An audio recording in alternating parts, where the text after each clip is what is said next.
जोहार दोस्तों, सभी झारखंड वासियों का स्वागत है हमारे एक और वीडियो में। तो आज के इस वीडियो में हम लोग का क्लास 9 का जो कि आप सभी का वीकली टेस्ट 10 जुलाई माफ कीजिए 10 अगस्त को जो कि आप सभी का सामाजिक विज्ञान का वीकली टेस्ट हुआ था, ठीक है, क्लास 9 में। तो आपने जो कि है वीकली टेस्ट दिया, तो अब आप लोग का आंसर क्या आ चुका है, ठीक है। तो फटाफट हम लोग आंसर के मिला लेते हैं, ठीक है।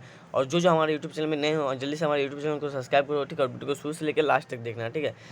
तो अपने दोस्तों को भी शेयर कर दो ताकि उनको भी मदद मिल सके। तो चलिए हम लोग आंसर के यहाँ पे देखना आरम्भ करते। देखिए आप लोग ने चर्चा था, इसका उत्तर कुंज यहाँ पे आ चुका है। देखिए हम लोग एक एक करके जो कि इसको आगे बढ़ाते हैं, ठीक है। देखिए पहला का उत्तर हो जाएगा आप सभी का रूस, ठीक है। पहला का रूस हो जाएगा, दूसरा का हो जाएगा सामूहिक खेती, ठीक है। तीसरा का संपन्न किसान, चौथा का हो जाएगा भारत, पांचवा का खादर, ठीक है। छठा नंबर का लूनी हो जाएगा, ठीक है, लूनी। सातवां का हो जाएगा राष्ट्रीय जन संसद, ठीक है, सातवां का राष्ट्रीय जन संसद। आठवां का देखिए 1910, ठीक है, 1910। उसके बाद नौवां का 150 परिवार और 10वां का रवि फसल, ठीक है, रवि फसल। चलिए नेक्स्ट बढ़ते हैं हम लोग का सब्जेक्टिव की ओर। कुछ सब्जेक्टिव प्रश्न के पूछे गए थे तो वो भी देख लेते हैं। देखिए 11 नंबर का आंसर हो जाएगा यहाँ पे, लेनिन का मानना था कि किसान एकजुट नहीं है, ठीक है। लेनिन का क्या मानना था, किसान एकजुट नहीं है। चलिए उसके बाद 12 नंबर का क्वेश्चन देखते हैं। देखिए 12 नंबर का क्वेश्चन क्या है, अरावली और विंध्याचल पहाड़ियों के बीच मालवा का पठार स्थित है। मालवा का पठार कहाँ स्थित है, अरावली और विंध्याचल के बीच, ठीक है। उसके बाद यहाँ पे 13 नंबर का प्रश्न का आंसर है, किसी देश में एक निश्चित आयु वर्ग के सभी नागरिकों को बिना किसी रंग, जाति, लिंग, धर्म आदि के वोट का अधिकार प्राप्त होता है तो उसे अधिकार को सार्वभौमिक अधिकार मताधिकार कहा जाता है, ठीक है। उसके बाद 14 नंबर का जो कि है यानी कि 14 नंबर का आंसर यहाँ पे देखिए, इसमें पूछा गया था हरित क्रांति की विशेषताएं। देखिए हरित क्रांति की विशेषताएं हैं, इस क्रांति के आने से उन्नत किस्म की बीजों का प्रयोग होता है, ठीक है। कृषि में मशीनीकरण का प्रयोग किया जाता है, इसके कारण भूमि के जोतों का आकार में काफ़ी वृद्धि होती है, ठीक है।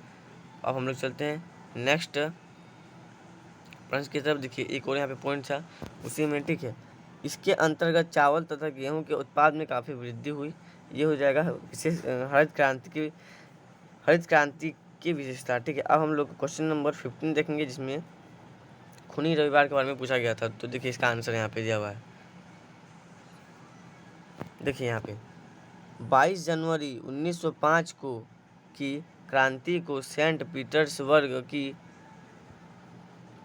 घटना को खूनी रविवार कहा जाता है, ठीक है, खूनी रविवार कहा जाता है। इस दिन जापान से रूस की हार के विरोध में रूसी जनता प्रदर्शन करते हुए सेंट पीटर्सबर्ग में स्थिति कहाय की तरफ जा रही होती थी।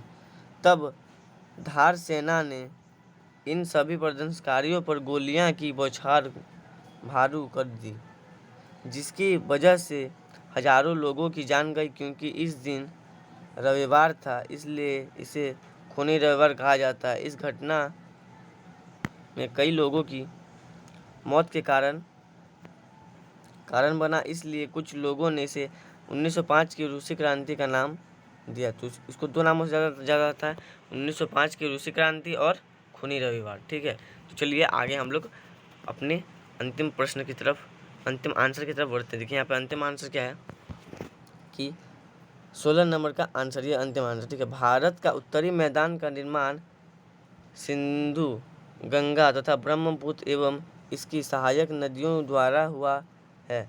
लाखों वर्षों में हिमालय के गिरिवध में स्थित एक बहुत बड़े बेसिन में जलोढ़ के निक्षेपों द्वारा निर्मित यह अत्यंत उपजाऊ, ठीक है, मैदान है। इस मैदान की लंबाई 2400 किलोमीटर तथा चौड़ाई 240 माइनस 3320 किलोमीटर एवं सकल क्षेत्रालय लगभग 7 लाख किलोमीटर स्क्वायर है। अपनी बुनिकुल पर्यावरण विशेषताओं के कारण यह भारत को सबसे अधिक कृषि उत्पादक वाला क्षेत्र है। ठीक है, तो आई होप आप सभी को वीडियो अच्छा लगा होगा। ऐसे मैंने जो कि ऑब्जेक्टिव और सब्जेक्टिव सभी के आंसर आप सभी को बता दिए।